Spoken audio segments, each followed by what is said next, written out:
Good morning, Larry Sprinkle here, along with Chris McKay. Good morning, and here it is. It's the day before, the day before, the day before. What we've been talking about, this big winter storm system, all eyes focused on what's going to happen over the next several days, especially for the weekend. And Chris, it's been, the maddening thing about this is that we talked about this earlier, that it's not something that's out there right now that we can say, yeah, it's sitting over wherever, over Tennessee, and it's headed this way. Hasn't even developed yet. Yeah, that's the most maddening part of forecasts, and you have that for severe weather events, but usually you're able to see it a little bit closer out. But Larry, we're now within 72 hours of the event, so that means starting likely tomorrow, we're going to have our first winter storm watches, and then even the warnings by the end of Friday as we get within 24 to 36 hours of our first big snowstorm here in the Carolinas. It's been Yeah. quite some time. Has been. I mean, you have to go back to December 2018. Wow.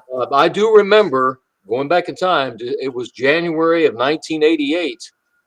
We had 12.1 inches Wow. officially, but here's what's interesting about that. Talking to people at the National Weather Service, we probably had closer to 14 inches back in 1988, that many years ago. We've had the two computer models that we use basically for some of our wintertime forecasting, the Euro and the GFS, and they were completely contradicting each other. Uh, every model run up until just this morning, things are coming into more agreement. And you look at both of those, you can see, well, gosh, they're very similar. The one difference is in the Euro, you can see the extent of snow or heavier snow all the way from the mountains in the foothills, a little bit less in the foothills on the GFS. But Chris, I mean, that is kind of interesting that the agreement, they're coming much, much closer together. So the way we can boil this down, by the way, the light blue, the dark blue is a range of 2 to 4 inches. So what this is really showing is one, they're starting to agree that likely that rain snow line, see how tight of a gradient is where it goes from the white to the blue and then the purples. That really shows that that rain snow line likely is going to be right over Charlotte. So that it of course makes the hardest to forecast, but also the agreement, as Larry had mentioned, I did a measuring tool on this just before noon yesterday.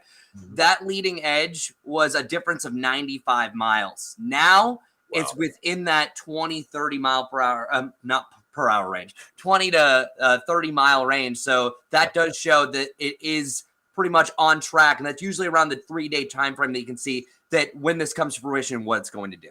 And I know a lot of people, the excitement level about, hey, Charlotte and snow. And, I still think, and Chris and I were talking about this, that we are going to still see in the Charlotte area, we're going to see all those wintry precipitation types. We're going to see rain to freezing rain to sleet to snow. I think that's all here. And that's based on temperature levels. Once you get into the area along the I-40 corridor to the mountains, that snow. Interstate 85, we're right on that line right there where temperature plays a major difference in what falls from the sky and what we see outside. This is also showing that I think Charlotte will see snow at one point, but it's not really the main event. I think Charlotte is looking at more of an ice situation, which in my opinion is worse. I would much rather have the 8 to 12 inches of snow compared to any ice accumulations. But any sort of winter weather is something that we have to be alert for, especially in the Carolinas, because they don't really handle it as well. But I think you will see snowflakes flying at some point on your Sunday. It's just a matter of when it's going to set up. I think it'll start as snow, changes over to more of a rain and ice event, mixing in with sleet, then back over to snow before it's out of here by Sunday evening. And Larry, I'm going to bring up now the track. So you were mentioning that it hasn't even formed yet. This is where it is on Saturday morning. Yeah. There you can see. That's basically over the midsection of the country. So that's Saturday morning. That's why this event, this is more of a really late Saturday night and all day Sunday event, as that area of low pressure tracks across the mid-south and heads right up Georgia, maybe like following Interstate 85 right into our area, pumping all that Gulf moisture into the colder air, which is going to be right there. Cold air is going to be trapped all across the area. So we're definitely going to have the cold air in place.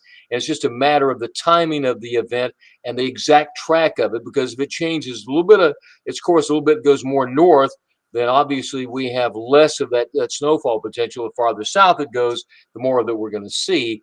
That's the maddening part of this, and the thing that just you pull your hair out saying, well, we can't tell you exactly what's going to happen because we're still fine tuning the exact track of it.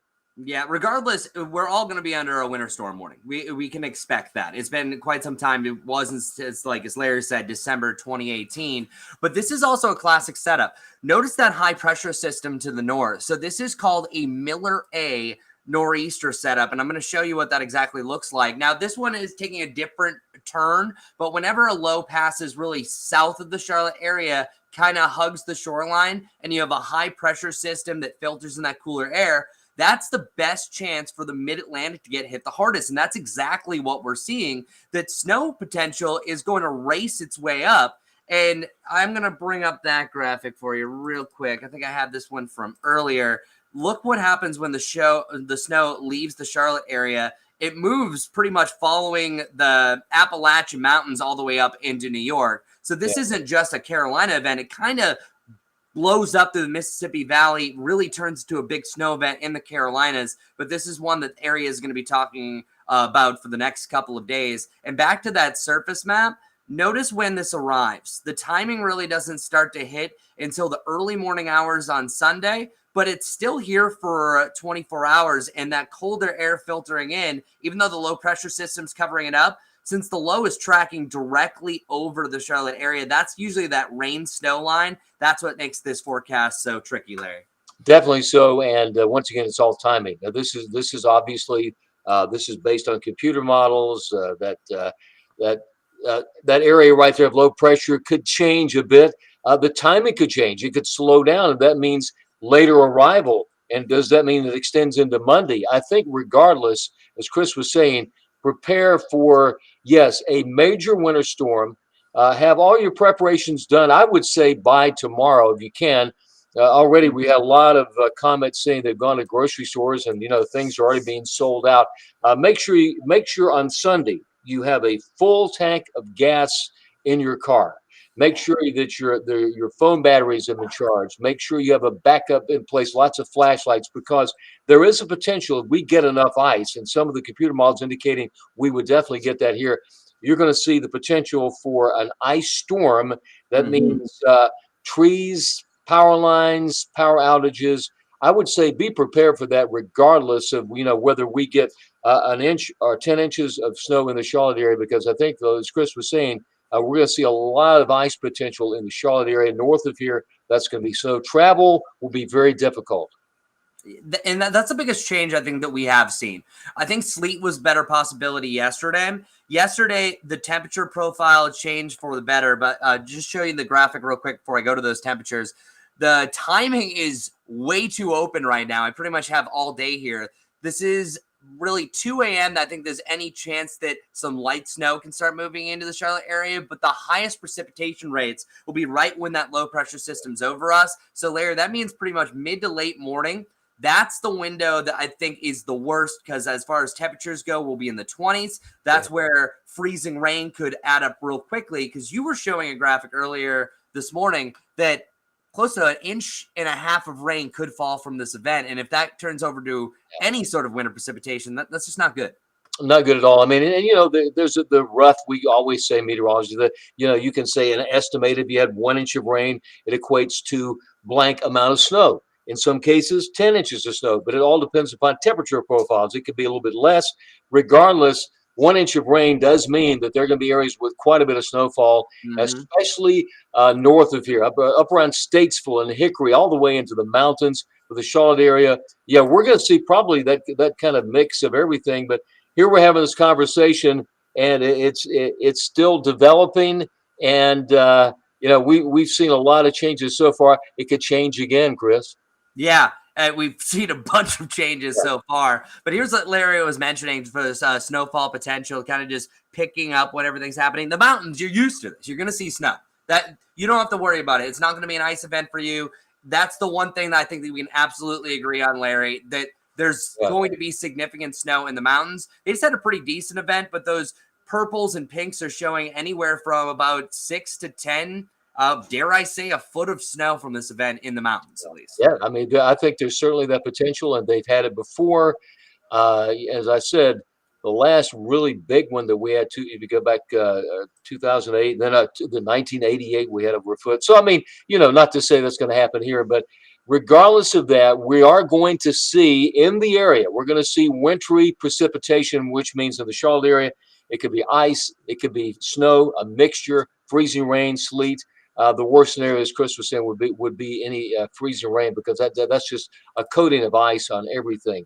Yeah, Once again, it's better to be over prepared for this event. yes, and I'm going to bring that one up, and it's a little bit of a delay. So let me show you this. So here's the one of the worst case scenarios I'm seeing. So this is the European model for ice accumulation. Larry, we were looking at this morning, and it showed 0.18, Yeah. 0.25. Now this is showing much higher totals. Now, likely a lot of this is going to be mixing in with snow and sleet, but seeing these numbers just as a thought is a major event, because look at these temperatures. The temperatures are only going to have a high of 33 degrees on Sunday. So that means most of the day on Sunday will be below freezing. That supports sleet. That certainly supports freezing rain, snow. I'm not going to say the worst case scenario, because still a lot is going to change. But this is one that we can't just say, oh, nothing's going to happen, don't worry about it, because the word significant is used in every single National Weather Service discussion. Absolutely. And we'll be here. We'll keep an eye on this. We're here Yes. throughout the day. Basically, you can just count on us 24/7 to let you know what's going on. Obviously, our news at 11:30, 4 o'clock this afternoon. We'll be here all morning and overnight as well. So just keep it right here, WCNC.com, WCNC Charlotte. And we'll be here. Thank you, Chris. And have Thank a you. great day, and stay safe and be prepared. I'm ready.